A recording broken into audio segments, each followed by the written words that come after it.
mahasiswi dari Universitas ITJ, jurusan Informatika. Di sini saya akan membuat program sistem antrian restoran atau kasir restoran. Tugas, UAS, mata kuliah struktur data dan algoritma. Jadi sebelum kita membuat programnya, kita harus membuat foldernya terlebih dahulu. Kita buka di sini, dan kita harus membuat di sekitaran sini. Contohnya seperti ini. Kita buat data saja. Setelah itu, kita masuk ke aplikasi VS Code. Import OS kegunaannya untuk menyimpan file. Kalau kita ingin bisa ada QR code-nya, kita harus membuat import QR code. Terus, import yang ini kegunaannya agar kita bisa menghasilkan suara. Import DQ ini kegunaannya untuk mengetahui tanggal, waktu, dan tahun. Nah, sedangkan import DQ ini agar antriannya sesuai dengan kedatangan atau sesuai peraturan. Nah, untuk kita akan masuk ke kelas menu.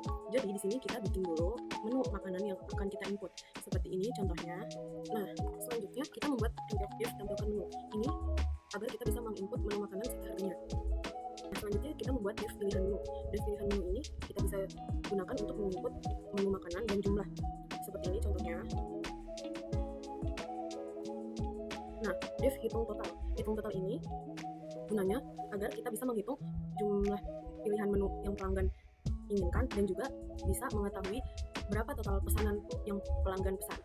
Nah, setelah itu kita masuk ke kelas pelanggan. Di sini kita menggunakan self nomor atau nomor antrian. Self nama kita bisa menginput nama pelanggan, self jumlah orang, self pesanan, self total harga, self pembayaran, self estimasi. Nah, self estimasi ini kita gunakan untuk berapa waktu yang pelanggan butuhkan untuk menerima pesanan.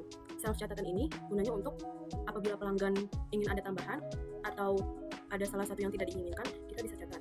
Self waktu yaitu gunanya untuk mengetahui sehari ini tanggal berapa dan jam berapa. Self dipanggil ini untuk mengetahui nomor antrian dan agar bisa dipanggil. Nah, selanjutnya kita ada div STR, yaitu untuk mengetahui pesanan, total harga, pembayaran, estimasi tunggu, dan catatan pelanggan. Selanjutnya kita masuk ke kelas sistem antrian. Nah, di sini kita membuat div __init _ buka kurung self tutup kurung titik 2. Kita memasukkan self antrian, self nomor terakhir, self nama file, data _antrian. Nah, untuk yang ini itu gunanya untuk masuk ke dalam file Excel. Nah, terus kita memasukkan div inisialisasi file. Selanjutnya kita membuat div simpan ke Excel. Nah, gunanya ini agar nama pelanggan, pesanan pelanggan masuk ke dalam file Excel. Nah, yang akan masuk ke dalam Excel yaitu nomor antrian, nama, jumlah orang, pesanan, total harga, pembayaran, estimasi tunggu, catatan, tanggal, dan waktu. Nah, jika sudah terinput semua ini, kita bisa membuka file Excel. Maka di situ ada semua yang ini. Selanjutnya yaitu kita membuat div ambil nomor antrian. Nah, di bagian ini kita menggunakan self titik nomor _ terakhir tambah sama dengan 1. Kita menginput nomor dan total dan menu. Untuk IF total ini adalah bagian diskon. Apabila pelanggan memesan lebih dari 200.000, maka akan mendiskon 10% dengan otomatis. Nah, di bagian div ambil nomor antrian, kita juga menggunakan self antrian.fm, self simpan ke Excel, dan self buat struk agar struk bisa tercetak. Selanjutnya, kita membuat div buat struk dengan folder struk pelanggan yang ini. Nah, setelah itu kita akan menginput. Nah, setelah itu kegunaan untuk yang ini rapih di dalam struk. Nah, kemudian untuk bagian QR folder, untuk bagian kode QR akan tersimpan di dalam QR pelanggan. Nah, setelah kita menginput struk, maka otomatis QR pelanggan pun akan masuk. Nah, setelah itu kita membuat div panggil antrian. Nah, di sini adalah kode-kode untuk membuat panggil antrian, div panggil dengan suara. Nah, untuk div panggil suara ini agar bisa mengeluarkan suara. Nah, seterusnya tampil antrian. Setelah kita menginput pesanan, itu akan menampilkan antrian siapa saja yang memesan. Nah, setelah itu div batalkan pesanan. Gunanya ini untuk membatalkan pesanan pelanggan. Untuk selanjutnya, kita membuat div panggil kembali. Nah, div panggil kembali ini gunanya untuk memanggil kembali pelanggan yang belum mengambil pesanannya. Atau semisal pelanggan sudah dipanggil 1 kali, terus setelah itu belum mengambil pesanannya, maka bisa untuk dipanggil lebih dari 1 kali. Nah, sekarang kita masuk ke if names main. Nah, ini gunanya untuk menjalankan kode yang sudah ditulis tadi. Kita menggunakan while true. Nah, setelah itu kita print nama restoran kita. Setelah itu kita print juga pesan dan ambil nomor, panggil antrian, lihat antrian, batalkan pesanan, panggil ulang nomor antrian, dan keluar. Nah, untuk pilihan yang pertama yaitu pilihan menu. Di dalam pilihan menu, setelah kita menjalankan kode, kita akan memasukkan menu yang sudah ditulis tadi, nama, jumlah orang, dan metode pembayaran serta catatan. Untuk pilihan kedua, kita bisa memanggil antrian. Untuk pilihan ketiga, kita bisa tampilkan antrian. Untuk pilihan keempat, kita bisa membatalkan pesanan dengan memasukkan nomor antrian. Untuk pilihan kelima, kita bisa memanggil ulang nomor antrian. Untuk pilihan yang kelima, kita bisa memanggil kembali nomor antrian yang belum mengambil pesanan. Dan untuk pilihan keenam, itu pilihan keluar, yaitu telah selesai programnya. Nah, selanjutnya, mari kita jalankan programnya.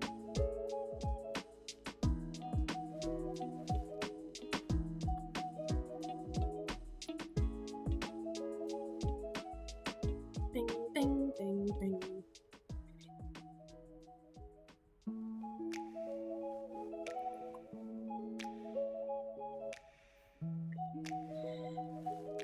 Nah, jika sudah benar untuk kode yang tadi, maka akan keluar seperti ini. Nah, jika sudah benar kodenya, maka akan keluar seperti ini. Selanjutnya, kita akan memesan menu. Kita pilih nomor 1. Di sini akan keluar menu makanan. Nah, jika kita ingin memesan lebih dari satu pesanan, kita harus mengetik seperti ini. Semisal kita akan memesan beef stick, maka kita ketik nomor 2. Dan kita akan memesan 2 beef stick, maka kita ketik 2 lagi. Nah, jika kita ingin memesan selain beef stick, kita bisa mengetik koma. Kita akan memesan salad, fresh sweet salad. Kita spasi, kita ketik nomor 3 kali 2 juga. Habis itu kita enter, masukkan nama kita, jumlah orang. Nah, di sini kita bisa menggunakan beberapa metode pembayaran. Nah, kita gunakan metode pembayaran tunai. Untuk catatan, kita bisa memasukkan apa saja. Jadi saya akan masukkan ini. Masukkan nomor antrian. Nah, untuk nomor antrian kita bisa memilih sendiri. Misal saya masukkan D010. Enter lagi. Nah, otomatis data sudah tersimpan di Excel dan sudah jadi struk pelanggan. Untuk contoh struk pelanggan seperti ini. Nah, untuk struk pelanggan contohnya seperti ini. Nah, untuk ini karena tidak di tengah-tengah, kita bisa mengaturnya di tengah-tengah. Setelah itu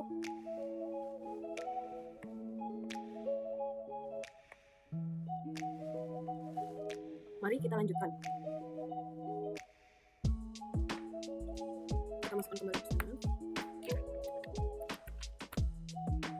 Nah, jika kita salah mengetik nomor, maka pesanan tidak akan terinput.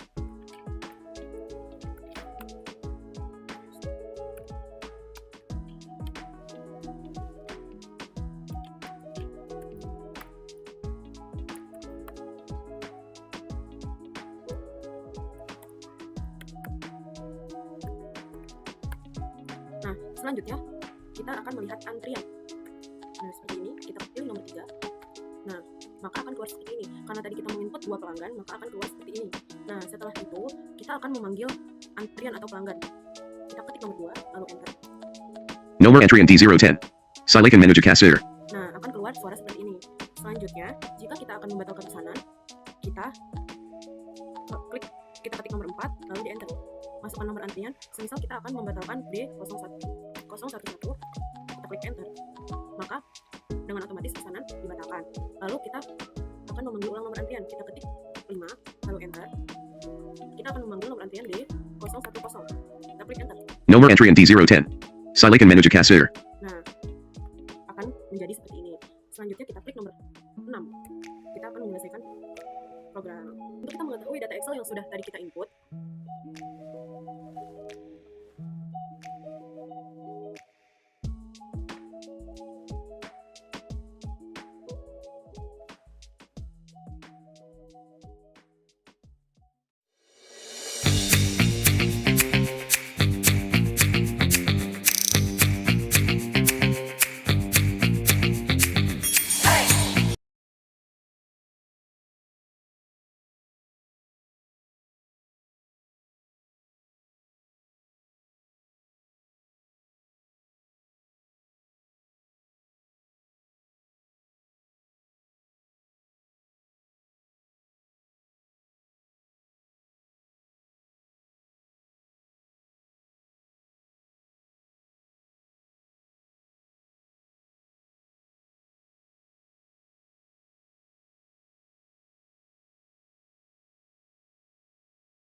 kita bisa buka folder di mana tempat file tadi kita simpan.